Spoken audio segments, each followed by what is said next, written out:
All right, we are live, everybody. Welcome to Would You Believe Me If I Told You Wednesdays. I'm just going to make sure my camera's good here. And yes, Would You Believe Me If I Told You Wednesdays? There we go. That's what we're doing. Episode 3, everybody. Thank you so much for joining us live and watching below. I invite you to subscribe if you resonate with this content. And while I there we go. Look to get my camera lighting and all that stuff all situated. So each week we bring you a whole bunch of examples of what you might not think possible. What basically, would you believe me if you thought this was possible? So that's what we're doing today. More of the same. And so today's topic is actually medicine is 50% fake. And so we'll get into that in just a minute, but why this topic matters to you, why you should care about some of this stuff. This might be something that you might not realize, the power of the mind, the power of the positive mental attitude and the power of the mind to shape your thoughts and shape your feelings, and then almost actually not even just almost, but physically change the way your body rests and your body feels good, breaking it away from the dis-ease or illness or any physical injuries or physical limitations. And the other thing I invite you to put on is, look, if you're feeling sick, feeling run down, or even just having like the flu all the time, or just some kind of a cold, if you're having maybe an upcoming surgery, something of that nature, this is, if you're surrounded by other loved ones who are going through some challenging circumstances, some challenging situations, this is where I invite you to tune in, share this video with them, invite you to subscribe. And look, this is about the power of reprogramming, repatterning any prognosis that you might receive. So what I am privileged and thrilled to asynchronously share the stage with my original mentor, Pete Melito, and Joe Dispenza. These are the two folks that we are going to be talking about today, the masterful works of each that have inspired me to be in front of you here talking this topic. So Pete Melito was a sports psychologist that I worked with in high school. He helped me join and walk on to the Purdue football team my freshman year of college. And one of the most powerful things where I was hooked on whatever Pete was, programming as a sports psychologist, an expert in peak performance, and an expert in applying sports psychologists to business and life, was his vision there. And so he's got a whole flock of athletes, both men and women, that are much better off because he shined his bright light on all of us. So he did for me this pregame meditation and visualization for football my senior year of high school, and that was called The Gauge. So I'm going to give you kind of a preview of setting the stage of this gauge, just like your RPMs gauge on your car or on some other motor vehicle. As it goes up to 100 RPMs, 1,000 RPMs, that was what he was having me visualize. And also saying, look, now it's fourth down. It's a critical moment of the game. Your adrenaline, your intensity is fired up. And so by this point, I'm already I'm actually in a meditative, relaxed state, mentally preparing for this game. And all of a sudden, as I started getting really connected with these materials and really immersing myself into the meditations, I would listen to it 2 or 3 times a week. And then especially right before game day. So that proved to me that what that did, he was able to, with a snap of a finger, I was able to trigger my adrenaline like I was able to lift a car, or like the equivalent of drinking a gallon, or downing a gallon of steroids, just injecting them that way. There's not really much better of a way I can describe it, but I was just so amped up, and it was specifically, there was no drug induction or anything like that. It was specifically being able to trigger that part of my mind that on demand at will was able to trigger my will and trigger my adrenaline. So the rest of the season, the rest of the game, I definitely punched above my weight class, and had a lot of great successes that season. So fast forward, I ended up having 2 knee surgeries and a heart procedure, and my passion for athletics actually changed, and it morphed into moving actually to Las Vegas, joining the gaming industry. And while I was doing that, I started seeing that there was a Las Vegas marathon. And so one of the first things that I did was I started using Pete's tapes to run the marathons. Like, look, I got to keep that adrenaline going. So I had his thing on loop, the first and second marathon that I ever ran. And look, hypothetically, I should not. I had a football career-ending knee injury and a heart procedure to correct an irregular heartbeat that I had, something called Wolff-Parkinson-White. For those of you at home, my heartbeat was beaten anywhere from 200 to 400 beats a minute, and so look, Pete's tapes also were able to help me visualize and center myself, and so I'm forever grateful for all the things that I've been able to do, including after I loved the marathon enough, I wanted to try my hand at triathlons. So I didn't know if I was going to like the sport. I obviously do love running, biking, and swimming, but again, there's a pretty big commitment there. But my best decisions in life are the ones where I just go all in. And so my first triathlon ever was the full iron distance triathlon in Nevada. It was called the Silverman. And as I was training for that, again, I was still with Pete and all that stuff. But I ended up, speaking of adrenaline, I was training one day, and I was out on the road one early morning, and the sun was coming up, and I'm going to tell you the story about how I connect with Joe, how I even furthermore resonate with Dr. Joe, where both of us have been hit by cars several times in triathlons, and I think that also triggered a lot of our passion for this new way of thinking. So with the story, I tell this to you to entertain you, but also to just say, look, I was able to change, come out of my adrenaline a lot faster with Pete's power of the mind, power of the programming stuff. And so I'm sitting there, I'm maybe 3 or 4 miles from my house after probably about a 40-mile bike ride that day. And I'm driving west, I'm biking west, and so a car is coming out, and it's looking into the sun, as I now realize it, as I was talking to the driver. But what ends up happening is he pulls out, and I'm going again 20 miles an hour. My adrenaline's already going, like I'm in the zone, and I'm just going so much from my heartbeat and everything like that. So I'm like, oh crap, okay, so he doesn't see me, so I'm gonna have to slow down and brake. So then he stops again. So I'm like, okay, now he sees me.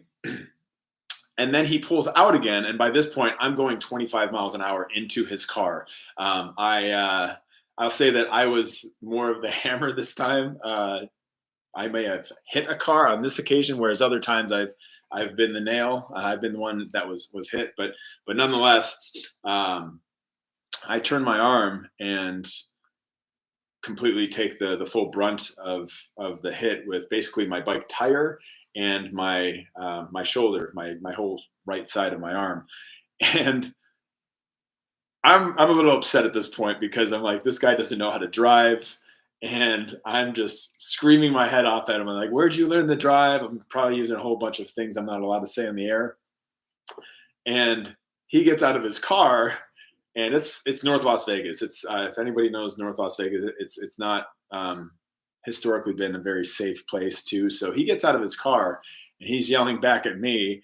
I don't know what he's saying, but apparently after things finally clicked in, I look at him. He's like, "Are you okay? Are you okay?"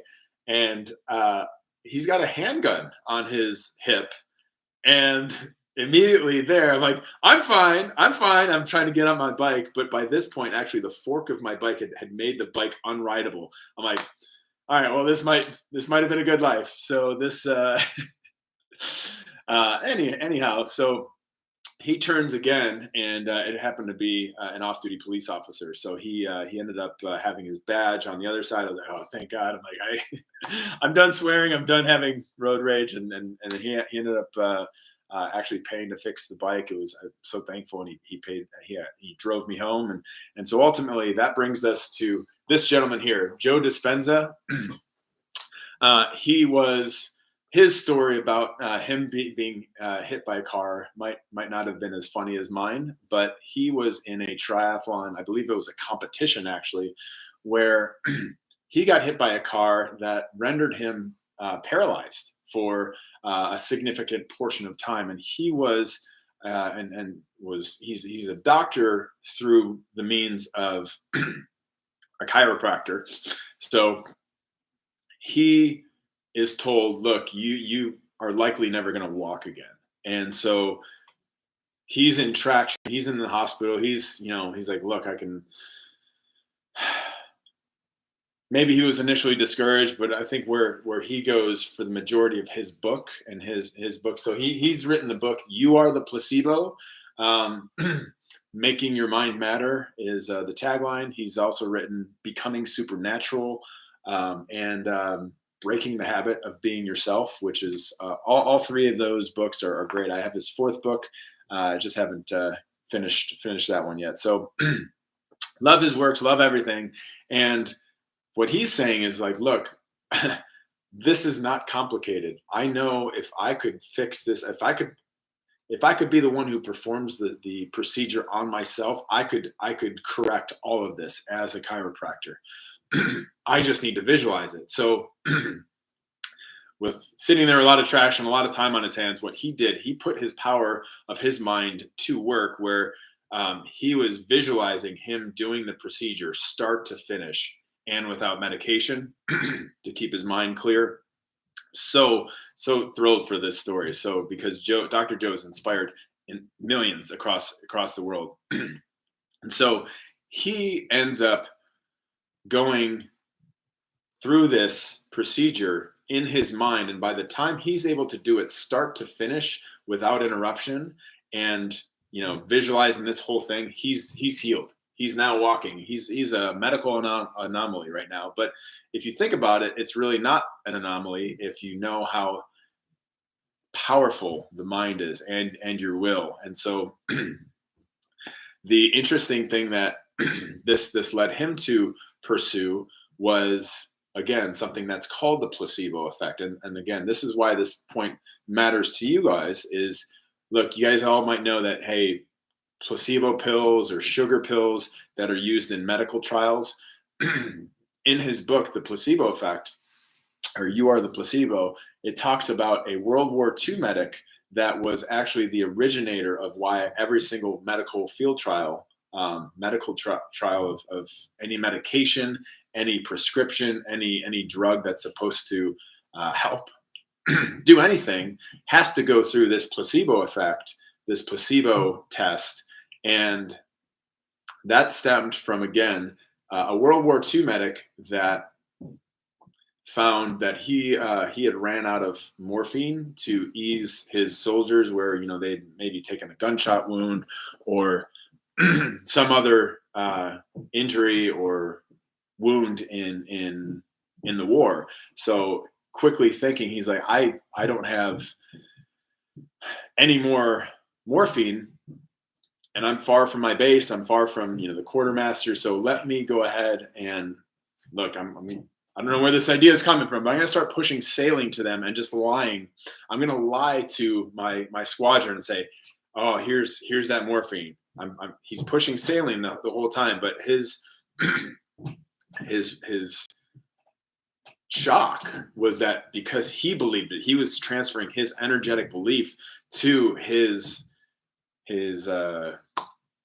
fellow soldiers, and literally they were having as much ease, as much relief as, and sometimes even more than those who actually received the morphine, because sometimes those people who received the morphine didn't necessarily believe that they could be healed. And so that is actually what spawned the entire practice nowadays, where I say medicine is 50% fake, is because half the time, look, the FDA, Food and Drug Administration, they're guessing, and some of the times, some of the medication is actually doing better when it's the sugar pill, that placebo effect, if they believe it's healed. And then you carry that forward. Actually, there's another concept called sham surgeries, where again, in the clinical trials, what they'll say is either, hey, they have three groups. They have perhaps this group of the way that surgeries were always done. And again, this is another thing that, because I've had a heart procedure, because I've had 2 knee surgeries to correct these things, and been able to, I've been told that I wasn't supposed to be able to run a marathon. I wasn't supposed to be able to run at all. Like, I should be doing just biking and swimming. And the fact that I'm, running every week, I'm running probably about 10 to 13 miles every week, and my knee feels great.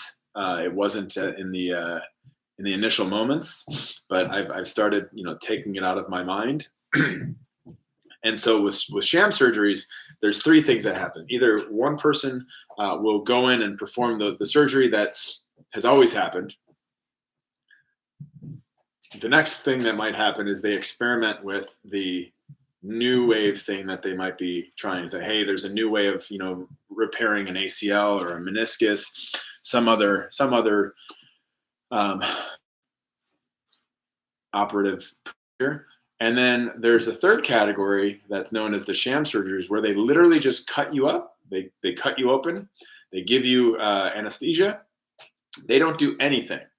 They don't. So they don't do anything. Yet people are still healing themselves. People in the sham surgery category, the ones that didn't receive either the new one or the way that things have always been, they are walking away believing that they had this surgery, and they're healing themselves without realizing it, because it's the power of the mind. And so Dr. Joe's goes into this very, very great detail. I invite you to check out the book on tape, audio. Amazon Audible is one of my favorite forums to do.